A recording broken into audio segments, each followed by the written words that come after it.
ज्योतिष शास्त्र की माने तो अलग अलग ग्रहों की स्थितियां अलग अलग व्यक्ति के जीवन पर भिन्न भिन्न प्रभाव डालने वाली होती हैं, क्योंकि देखा जाए करोड़ों लोग हैं, करोड़ों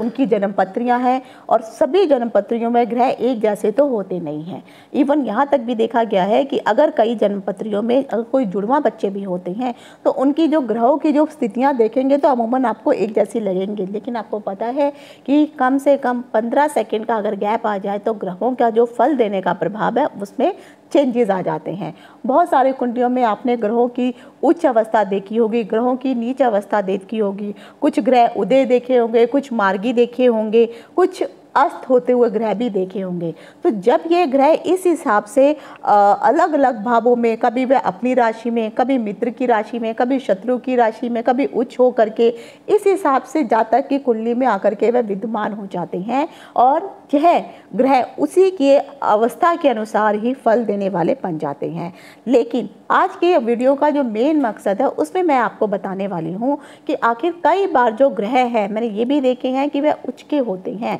या नीच के होते हैं, लेकिन उसके बावजूद भी वह अस्त अवस्था में आ जाते हैं। तो जब ग्रह उच्च के हो या नीच के हों और वह अस्त अवस्था में आ जाए तो उस समय वह जातक को किस प्रकार का फल देने वाले बनते हैं। हालांकि जब भी कोई भी ग्रह वक्री होता है और वक्री होने के पश्चात अगर वह ग्रह अस्त अवस्था में हो जाता है तो मैंने वहाँ पे जो है कुछ वीडियोस बनाए हैं, उस वीडियो में मैंने बताया हुआ है कि जो भी ग्रह अस्त होकर के बैठा हुआ है, 5 ग्रह हैं, इन 5 ग्रहों का क्या शुभ या अशुभ फल मिलता है उसका लिंक मैं डिस्क्रिप्शन में दे दूंगी। तो मैंने पूरी एक ये सीरीज़ बनाई है 5 ग्रहों की, तो वहाँ जाके आप देख सकते हैं कि कंबस्ट जो प्लैनेट होते हैं वह जातक को किस प्रकार का फल देने वाले होते हैं। पहले आप उन फलों को सुनिए और उसके पश्चात फिर आप देखिए कि अगर आपकी कुंडली में कोई ग्रह उच्च का या नीच का होकर के आकर के बैठ गया है और अगर वो कंबस्ट होकर के अगर बैठ गया है तो आपको किस प्रकार का फल देने वाले हैं। इवन मैंने कई बार तो ये भी देखा है कि बहुत सारे लोगों की कुंडली में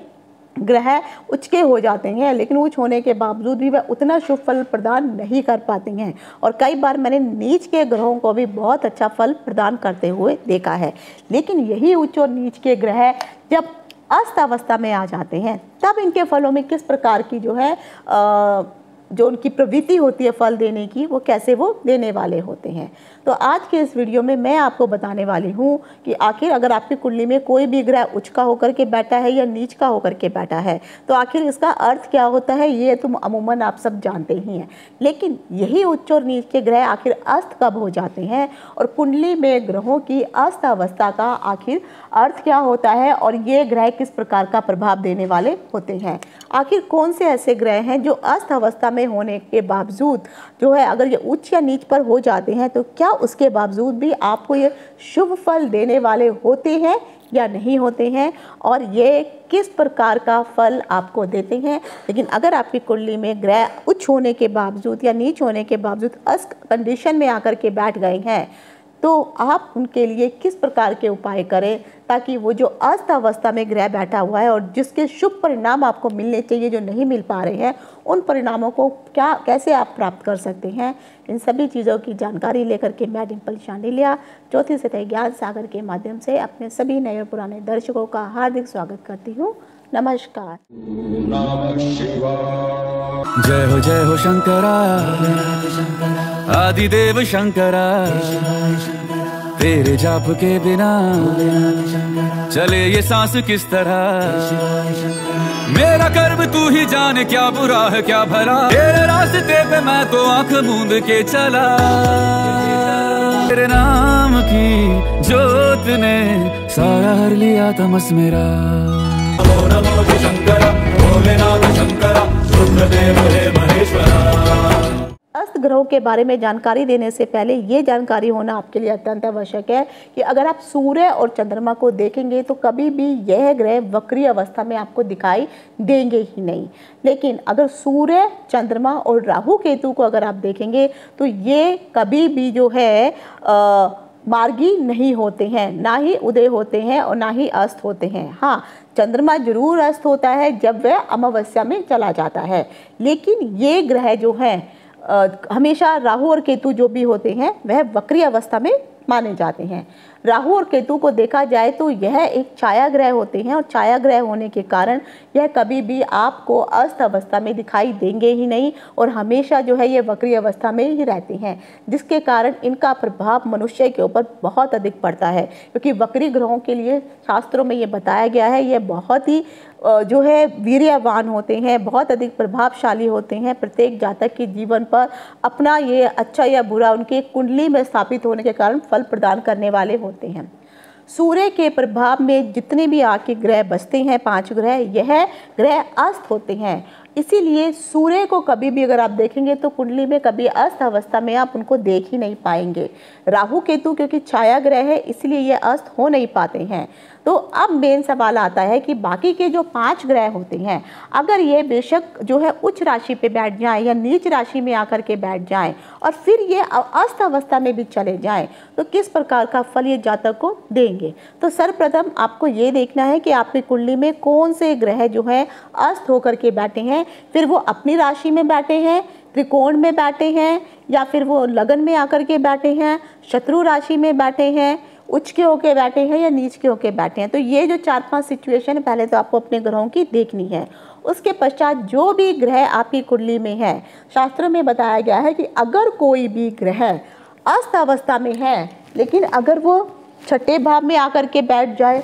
अष्टम भाव में आके बैठ जाए और द्वादश भाव में आकर के बैठ जाए और यहाँ पर बैठ करके अगर ये ग्रह अस्त अवस्था में भी आकर के बैठ जाते हैं तो कहीं ना कहीं यही अस्त ग्रह आपको शुभ परिणाम देने वाले होते हैं। यानी कि अब ये जो अस्त ग्रह है ये सूर्य के इतने नज़दीक आ जाते हैं कि सूर्य की रोशनी इतनी अधिक जो है तेज होती है। आप कह सकते हैं कि एक दीपक है और उसको अगर आप हेलोजन लाइट के सामने रख देंगे तो वो हेलोजन लाइट के कारण वो जो दीपक का प्रकाश है वह गौण हो जाएगा और वह वो जो दीपक है वो हेलोजन लाइट के आगे एकदम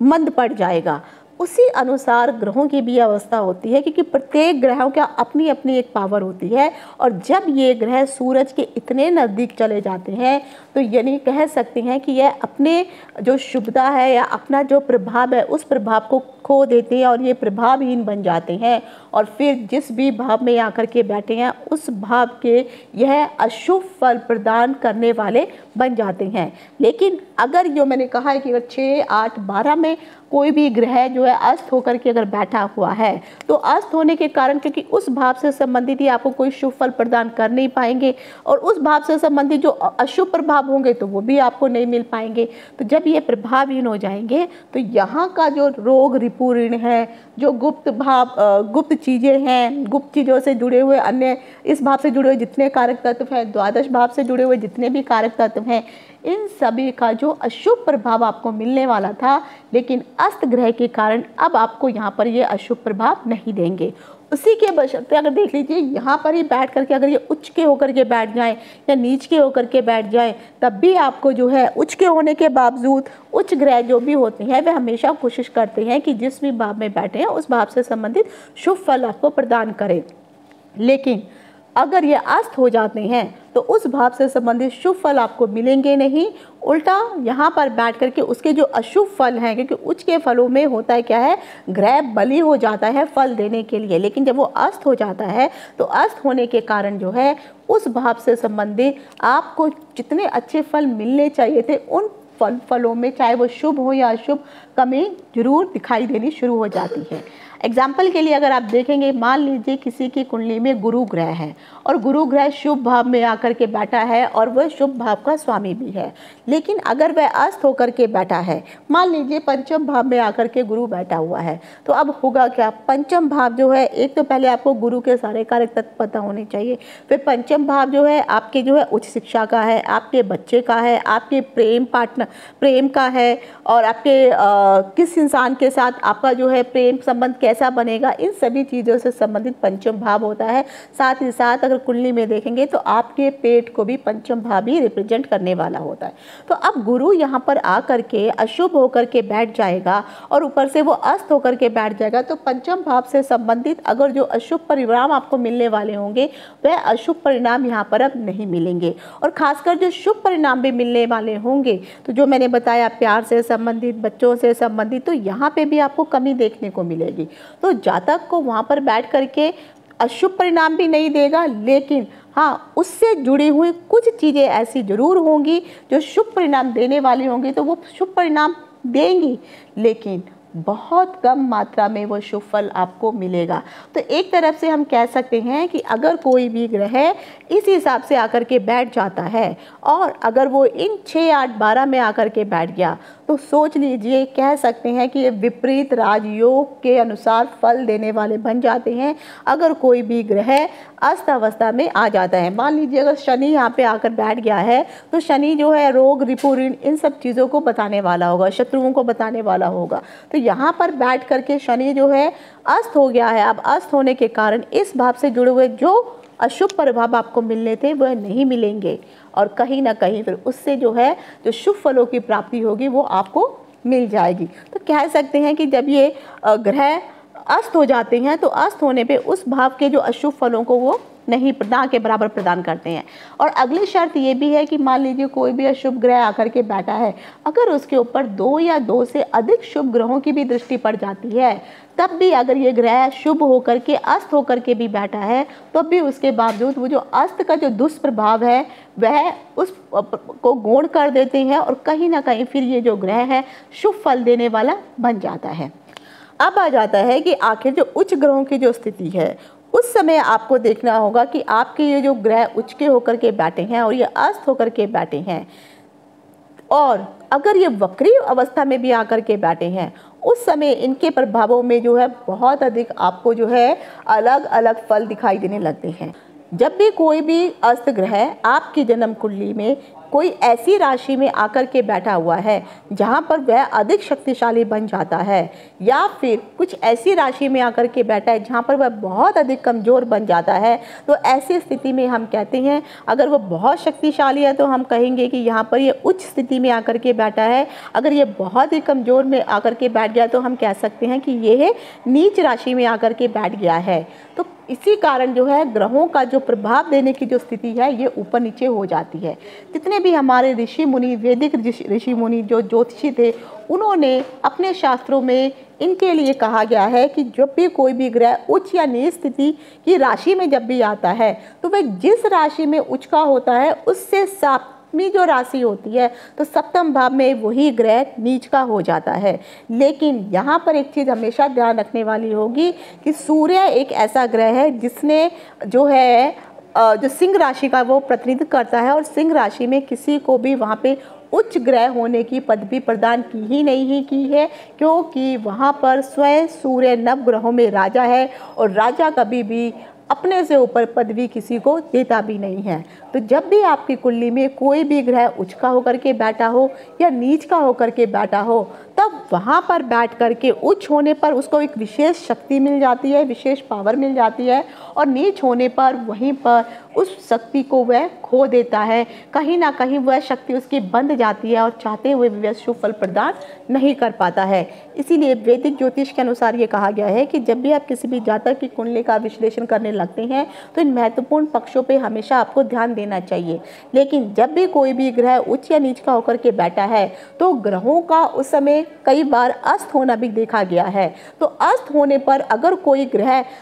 जो है अपने फलों में वहाँ पर उच्च हो गया है, लेकिन अपने फलों में वह विशिष्ट प्रकार के महत्वपूर्ण घटनाएं घटाने वाला बन जाता है। किसी भी ग्रह के अस्त होने पर वह जिस भी भाव में बैठा है, उस भाव से संबंधित जो भी कारक तत्व है उससे संबंधित प्रभाव में कहीं ना कहीं कमी देखने को मिलती है, तथा किसी भी कुंडली में जिस भी भाव में वह बैठा है, तो उस भाव से संबंधित जो सुचारू रूप से उसको फल प्रदान करने चाहिए थे, उन फलों को प्रदान करने में वह सक्षम हो ही नहीं पाता है। तो कोई भी अस्त ग्रह कहा जा सकता है कि ऐसा ग्रह यह प्रभावहीन बन गया है, तो आप सही तरीके से अनुमान लगा ही नहीं पाते हैं कि जातक को यह किस प्रकार का फल देने वाला है। तो जब भी आप किसी भी ग्रह से संबंधित अस्त अवस्था को देखना चाहते हैं, तो ये सबसे महत्वपूर्ण चीज़ आपको अवश्य देखनी होती है। जिस भी कुंडली में की स्थिति में आप किसी ग्रह की अस्त अवस्था देखते हैं, तो पहले तो आपको उसका बल देखना होगा। जिस भी ग्रह के बारे में देख रहे हैं, उसके पश्चात आपको देखनी होगी कि सूर्य से वह कितनी डिस्टेंस पर, कितनी दूरी पर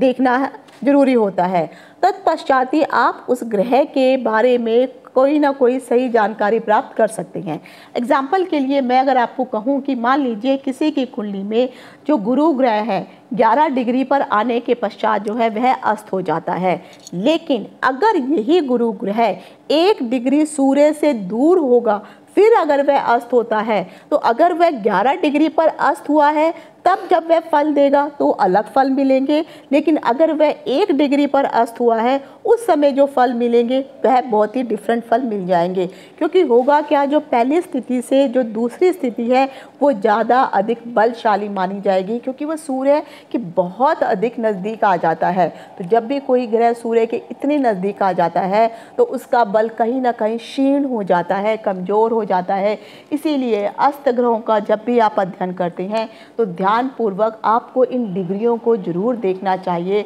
और तभी जाकर के आप सही तरीके से उसके बलों के बारे में जान सकते हैं। तो जब भी आप किसी भी ग्रह के बल की और अस्त होने की सही स्थिति का आंकलन कर पाएंगे, तब जाके यह अस्त ग्रह शुभ होने की कंडीशन पर भी आपको शुभ फल ही प्रदान करने वाला बन जाएगा, क्योंकि यहाँ पे डिग्री मैटर कर जाएगी। जब भी कोई भी ग्रह अस्त होता है तो उसके प्रभाव में जो भी कार्य जुड़े हुए होते हैं, जिस भी भाव से वह संबंधित होता है, उससे संबंधित जो भी फल होते हैं उन फलों को कहीं ना कहीं वह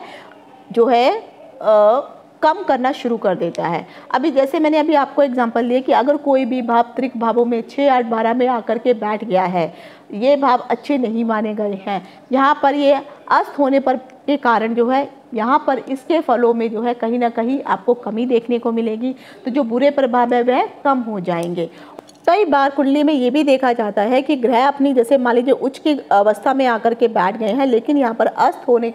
के कारण जो है अपने शुभ फलों को प्रदान नहीं कर पा रहे हैं। तो यहाँ पे सबसे पहले आप उनकी डिग्री को कैलकुलेट कीजिए। यदि किसी भी कुंडली में कोई भी ग्रह अच्छी अवस्था में आकर के बैठा है, लेकिन अगर वो यहाँ पर अस्त होकर के बैठा है, लेकिन अगर यहाँ पर ये अस्त नहीं होता, जैसे मैंने गुरु के बारे में बताया, अगर वो पंचम भाव में आके बैठता और वहाँ पर वह अस्त नहीं होता, तो जो शुभ फल प्रदान उसको करने चाहिए थे वह उच्च के होने और अस्त होने पर भी वह शुभ फल ही प्रदान करने वाला होता। लेकिन अगर यहाँ पर वह शुभ फल प्रदान करने वाला है, अस्त भी हो गया है, तो कहीं ना कहीं आपको ये देखना पड़ेगा कि उसको कहीं से अन्य दृष्टियों के माध्यम से अतिरिक्त बल प्राप्त हो रहा है या नहीं हो रहा है। अगर अन्य ग्रहों की शुभ दृष्टि उनके ऊपर पड़ रही है तो कहीं ना कहीं कुंडली में, जिसकी भी कुंडली में ग्रह उच्च का होने के बावजूद अस्त हो गया है, तब भी जाकर के उसको शुभ फल प्राप्त किए जा सकते हैं। अब मैं अलग अलग ग्रहों के अनुसार बताती हूँ कि अगर आपके कुंडली में ये ग्रह इस हिसाब से अस्त अवस्था में बैठे हैं, चाहे उच्च के होकर बैठे हो या नीच के होकर के बैठे हो, तो किस प्रकार का फल देंगे। सर्वप्रथम हम लेते हैं ग्रहों की जो रानी है वह चंद्रमा है। तो चंद्रमा अगर किसी भी जातक की कुंडली में अगर वो उच्च का होकर के बैठा है लेकिन अस्त होकर के हो गया है, या फिर नीच का होकर के बैठा है वृश्चिक राशि में लेकिन फिर भी अस्त हो गया है, तो एक तो ऐसे जातक को जो है माता के सुख में कमी देखने को मिलती है। माता से वो स्नेह और प्यार मिल ही नहीं पाता है जो उसको मिलना चाहिए। कहीं ना कहीं इन दोनों के बीच में हमेशा अनबन होती रहती है। चौथा भाव अगर आप देखेंगे तो ये माता का भाव कहलाता है। तो यहाँ से संबंधित जो भी सुख होंगे वो उस जातक को मिल नहीं पाएंगे। माता से कला क्लेश होगा, घर हो गया, वाहन हो गया, ये अगर इस चीज़ों की सुखों की प्राप्ति अगर वो करना चाहेंगे वो उसको मिल नहीं पाएगी। कहीं ना कहीं ऐसे लोगों को बहुत ही अधिक कड़ी मेहनत करनी पड़ती है और बहुत जद्दोजहद करने के बाद फिर काफ़ी समय के पश्चात जो है उनको उन चीज़ों की कम मात्रा में ही प्राप्ति होती है। लेकिन ऐसे लोगों को जो है चंद्रमा से संबंधित जो टेंशन्स रहती है, मानसिक चिंताएं बहुत अधिक बनी रहती हैं। महिलाओं के साथ देखा जाए तो इनकी उतनी अच्छी बन नहीं पाती हैं। अब आ जाता है अगला ग्रह है जो बुध ग्रह है, जिसको बुध ग्रहों को देखा जाए तो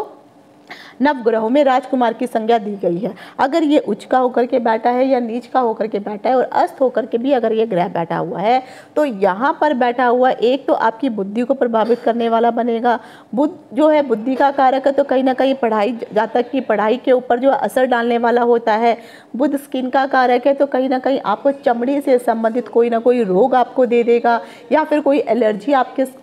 स्किन में होनी शुरू हो जाएगी। साथ में आपकी वाणी के ऊपर भी ये बुरा प्रभाव डालने वाला होगा। या तो आपकी स्पीच उतनी अच्छी नहीं होगी, या फिर जो है आप जो है ऐसे बच्चे जो हैं एक तो बुद्धि उनकी कम होती है और साथ में देखा जाए तो उनकी जो बचपन में जो बोलने की जो है कैसे 6-7 महीने में बच्चा जहाँ पे बोलना शुरू कर देता है, तो ऐसे बच्चों को कम से कम 1.5-2 साल बाद ही ऐसे बच्चे थोड़ा थोड़ा बोलना शुरू कर पाते हैं। हालांकि बुध ग्रह जब भी अस्त होता है तो अस्त होने पर देखा जाए तो बुरे प्रभाव बहुत अधिक देखने को मिलते हैं, लेकिन अगर ये नीच का होकर के बैठा है फिर अस्त होकर के बैठा है तो बहुत अधिक बुरे प्रभाव मिलेंगे। लेकिन उच्च का होकर के बैठा है और फिर अस्त हो गया है तो अमूमन उतने ज़्यादा बुरे प्रभाव फिर देखने को नहीं मिलते हैं। लेकिन अस्त होने पर ज़्यादा बुरे प्रभाव जो है, अगर वो अशुभ भावों में आकर के बैठ गया है तब फिर उतने ज़्यादा जो है अशुभ प्रभाव आपको देखने को नहीं मिलेंगे। जैसे अगर 6, 8, 12 में आके बैठ गया है तो वहाँ पर इनके अशुभ प्रभाव नहीं ज़्यादा देखने को मिलेंगे। अब वहीं पर आ जाता है कि अगर आपकी कुंडली में मंगल अगर अस्त होकर के बैठ गया है तो मंगल जो है आपके शौर्य का कारक है, आपके वीरता का कारक है, जमीन जायदाद भाई इत्यादि का कारक है। तो कहीं ना कहीं यहाँ पे अस्त होकर के मंगल इन सभी संबंधों से या इन सभी जुड़ी हुई चीज़ों से जो भी मंगल से जुड़ी हुई हैं, चाहे वो रक्त हो, आपका भाई हो, ज़मीन जायदाद हो, इनसे जुड़ी आपको परेशानियां मिलनी शुरू हो जाएंगी। भाई बहनों के बीच में यहाँ पे स्पेशली भाइयों के बीच में मतभेद होना अधिक शुरू हो जाता है। कोई भी ज़मीन कोई पुश्तैनी ज़मीन भी हो, अगर आपको बंटवारा हो रहा तो यहाँ पे भी लड़ाई झगड़े होना शुरू हो जाते हैं।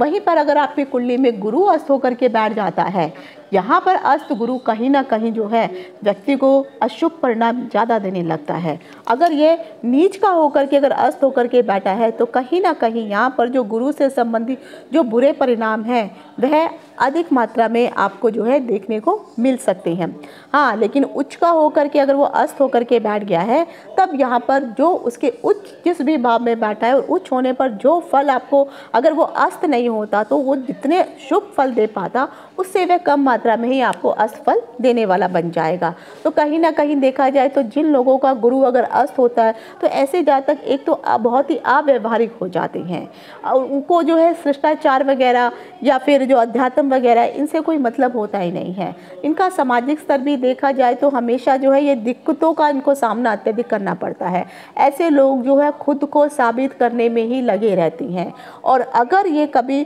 उच्च पद पे जाने की कोशिश भी करते हैं, नौकरी इत्यादि प्राप्त करने में, तो कहीं ना कहीं उसके लिए उनको बहुत अधिक जो है जद्दोजहद करनी पड़ती है, बहुत परेशानियां उनको झेलनी पड़ती हैं। अब आ जाता है कि अगर कहीं शुक्र ग्रह आपकी कुंडली में आकर के अस्त होकर के बैठ गया है, चाहे वह उच्च का हो या नीच का हो, तो सर्वप्रथम वह जितने भी शुक्र ग्रह से संबंधित कारक तत्व हैं उसमें कहीं ना कहीं कमी देखने को मिलेगी। सुखों का कारक शुक्र माना जाता है। अगर शुक्र अस्त हो जाता है तो आपको जो भी भौतिक सुख सुविधाएं प्राप्त होने वाली होती है वह कम हो जाती हैं। ऐसे में जो जातक है विपरीत लिंग की और जो है बहुत ही अधिक आकर्षित होने वाले होते हैं। खासकर ऐसे जातक को लंपट तक कहा गया है शास्त्रों में, यानी ये लोग जो है फिर ऊंच नीच या मान मर्यादा का उनको कोई फर्क नहीं पड़ता है। इनको जो है और एक से अधिक संबंध ये महिलाओं के साथ या महिला पुरुषों के साथ बनाने वाली होती हैं। और ख़ासकर पुरुषों के लिए देखा जाए तो ऐसे पुरुषों को जो है उनके जो जेनेटिक अंग है उनसे रिलेटेड संबंधित उनको प्रॉब्लम देखने को मिलती है और ऐसे लोगों को वासना बहुत अधिक परेशान करने वाली होती है। तो इस प्रकार का जो है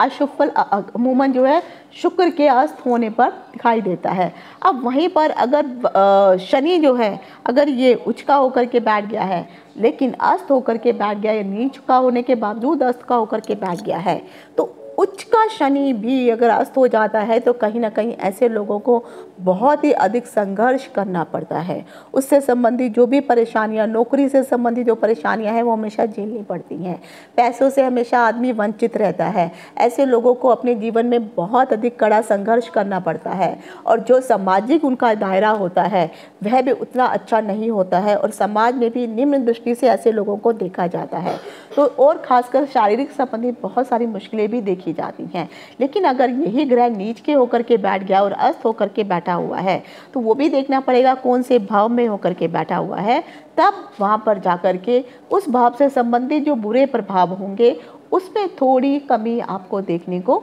मिल जाएगी। अगर आपकी कुंडली में अच्छे भाव में जो है ग्रह बैठा हुआ है, शुभ ग्रह बैठा हुआ है लेकिन अस्त होकर बैठ गया है, तो उसके लिए आप जो है ये उपाय अवश्य अपना सकते हैं। तो सबसे पहले आप उस ग्रहों को जो है आपको बल देना होगा। बल देने की कंडीशन में आपको देखना होगा कि जो भी ग्रह अस्त अवस्था में बैठा है उस ग्रह से संबंधित आपके लिए जो रत्न है, आपके लगन के अनुसार, चंद्र लगन के अनुसार, सूर्य लगन के अनुसार, इन लगनों के अनुसार आपको देखना पड़ेगा कि जो भी रत्न आप धारण करने वाले हैं वह रत्न उन लगन को सपोर्ट कर रहे हैं या नहीं। तो इन लगनों के अनुसार आपको ये देखना होगा और फिर उसी के अनुसार जो है उस ग्रह से संबंधित जो है आपको वह रत्न धारण करना होगा। और जब आप ये सही अनुमान लगा लेते हैं कि हाँ ग्रहों की शुभ दृष्टि पड़ रही है और अब आप ये रत्न धारण करना चाहते हैं, तो कुछ नियम होते हैं। उन नियमों के अनुसार कौन से दिन वो रत्न खरीदना है, कौन से समय वो रत्न को जड़वाना है, कौन से समय आपको उस रत्न को जो है धारण करना है, अभिमंत्रित करना है, तो ये सब चीज़ें भी आपको करनी होती हैं। जब आप ये सब चीज़ें करते हैं और प्रॉपर रूप से फिर आप उस नख को धारण करते हैं तो कहीं ना कहीं आपको उस ग्रह से संबंधित जहाँ पे अस्त हो गया है और पावर नहीं मिल रही है, फिर यहाँ से उस नख के द्वारा उसको अतिरिक्त बल दिया जाता है, जिसके कारण फिर वह ग्रह जो है सुचारू रूप से सक्षम हो जाता है, वह शुभ फल प्रदान करने लगता है। किंतु अगर कोई भी ग्रह कुंडली में अस्त होने के साथ साथ अब अशुभ अवस्था में बैठा है और वहाँ पे अशुभ फल देने वाला है, तो मैं तो कहूँगी कि उस कंडीशन में आपको उस ग्रह को कभी भी अतिरिक्त बल प्रदान नहीं करना चाहिए। अर्थात आपको उस भाव से संबंधित, उस ग्रह से संबंधित कोई भी नग वगैरह नहीं पहनना चाहिए, चाहे वह भाव कितना ही बलहीन क्यों ना हो। हाँ, ये जरूर है कि ऐसी स्थिति में आप नग ना पहने, लेकिन अगर आपको लगता है, मान लीजिए किसी का मंगल है और मंगल अस्त होकर के बैठा है और अशुभ भाव में भी आकर के बैठ गया है, लेकिन मंगल के कारण ही आपके में रक्त प्रवाह होता है, रक्त ठीक होता है, भाई बहनों से संबंध सही होते हैं, लेकिन आप उस जो है रत्न को पहन नहीं सकते। उस कंडीशन में सबसे ज़्यादा जो सही उपाय होता है आपको उस ग्रह से संबंधित मंत्र जाप करना। अब यहाँ पे प्रश्न आता है कि कौन से ग्रह के लिए कितना मंत्र जाप किया जाए। तो आप ये मंत्र जाप जब करते हैं तो खुद कब करना शुरू करें, कौन से नक्षत्र में करना चाहिए, कौन से दिन करना चाहिए, इन सब चीज़ों की जानकारी होना अत्यंत आवश्यक है। और ये जो मंत्र जाप का आपको कितने समय तक करना होता है, कौन सी माला को के साथ आपको इस मंत्र का जाप करना होता है, और उस समय जब आप निरंतर मंत्र का जाप कर रहे हैं तो कौन से नियम आपको अपनाने होते हैं, तब जाकर के आप किसी भी ग्रह से संबंधित मंत्रों का जाप आप कर सकते हैं। डिपेंड करता है कि आपका जो भी ग्रह है, चाहे मंगल ही ले लीजिए, ये भी आपको देखना होगा कि ये कौन से नक्षत्र में, मित्र के नक्षत्र में बैठा है या शत्रु के नक्षत्र में बैठा है, उच्च नक्षत्र में बैठा है या नीच ग्रह के नक्षत्र में बैठा है, फिर ये अस्त होकर के बैठा है। तो ये सब चीज़ें भी आपको देखनी अत्यंत आवश्यक है। फिर कोशिश ये करिए, कई लोग क्या करते हैं, कुछ पंडितों को बुला करके फिर उस ग्रह से संबंधित मंत्र जाप कराते हैं, लेकिन अगर पॉसिबल हो तो वह पंडित आपके सामने अगर उन ग्रहों से संबंधित मंत्रों का जाप करते हैं और उसके पश्चात हवन इत्यादि करते हैं, तब जाकर के उसका शुभ फल आप प्राप्त कर सकती हैं। लेकिन अगर आप किसी भी ब्राह्मण को पैसे दे देते हैं, लेकिन ये कोई गारंटी नहीं है कि अगला वो जाप कर रहा है या नहीं कर रहा है, तो ये भी आपको देखना होगा। तो बेटर है आप बीमार है तो आप स्वयं दवाई खाएं तो ज़्यादा अच्छा होगा। तो एक पर्टिकुलर एक समय लेकर के निर्धारण करके जो भी ग्रह आपका अस्त अवस्था में है, लेकिन उस ग्रह से संबंधित आपको बल अत्यंत जरूरी है, नहीं तो आपको मुश्किलों का सामना करना पड़ रहा है। बहुत सारे लोगों को मैंने देखा है, अगर मंगल अस्त होकर के बैठा है तो उनको खून के संबंधित दिक्कतें हो जाती हैं, बोन मैरो उनका बन नहीं पाता है, हड्डियों से संबंधित उसके कारण दिक्कतें होनी शुरू हो जाती हैं, कैंसर तक की नौबत आ जाती है। तो ये सब चीज़ें अगर आपको प्रभावित कर रही हैं तो कहीं ना कहीं आपको उस ग्रह को अतिरिक्त बल देना पड़ता है। कई जगह तो कई ज्योतिषियों के द्वारा ये भी कह दिया जाता है कि ठीक है, आप 1.25 लाख जो आप कर लीजिए, लेकिन ये जरूरी नहीं है कि आपको हर मंथ ग्रह के लिए 1.25 लाख का ही जाप करना जरूरी होगा, ऐसा जरूरी नहीं है। तो कोशिश कीजिए, आप अगर जाप करवाते हैं तो एक पर्टिकुलर एक संख्या होती है, उस संख्या में आप जाप करवा सकते हैं। एक शुभ दिन, नक्षत्र, वार, ये सब आपके कुंडली के अनुसार देखना पड़ता है, और उसके पश्चात फिर आप उन पंडितों को आप कोशिश कीजिए कि आप 2-3 दिन एक प्रण रखवा लीजिए और पर डे उसी के अनुसार वह ब्राह्मण आपके घर में आए और मंत्रों का उच्चारण करे, और जब वह मंत्र जाप पूरा हो जाए तो फिर यज्ञ इत्यादि आप करवा सकते हैं, और तब जाकर के कहीं ना कहीं उस ग्रह से संबंधित फिर शुभ फल प्राप्त होने शुरू होते हैं। हाँ, आप जो है उस ग्रह से संबंधित कोई बीज मंत्र ले सकते हैं, कोई मूल मंत्र ले सकते हैं, कोई वैदिक मंत्र ले सकते हैं, नवग्रहों से जुड़ा हुआ कोई भी मंत्र आप ले सकते हैं। उन मंत्रों को फिर जाप इत्यादि करवाएंगे, तब जा कर के फिर जो बहुत ही ज़्यादा अशुभ फल दे रहा है तो उन फलों से कहीं ना कहीं आपको जो है मुक्ति अवश्य मिलेगी। तो आशा करती हूँ कि अस्त ग्रह से संबंधित जो मैंने जानकारी दी है आपके लिए लाभदायक होगी। अगर आप अपनी कुंडली दिखवाना चाहते हैं तो नीचे व्हाट्सएप नंबर आपको फ्लैश हो रहा होगा, लेकिन ये पेड सर्विस है, तो आप अपने ग्रहों से संबंधित जानकारी या कुंडली विश्लेषण करवाना है तो इस नंबर पर आप कांटेक्ट कर सकते हैं। आप यहाँ पे व्हाट्सएप मैसेज के द्वारा अपॉइंटमेंट लेकर के फिर आप अपनी कुंडली दिखवा सकते हैं। तो आज यही तक, इति शुभम, नमस्कार।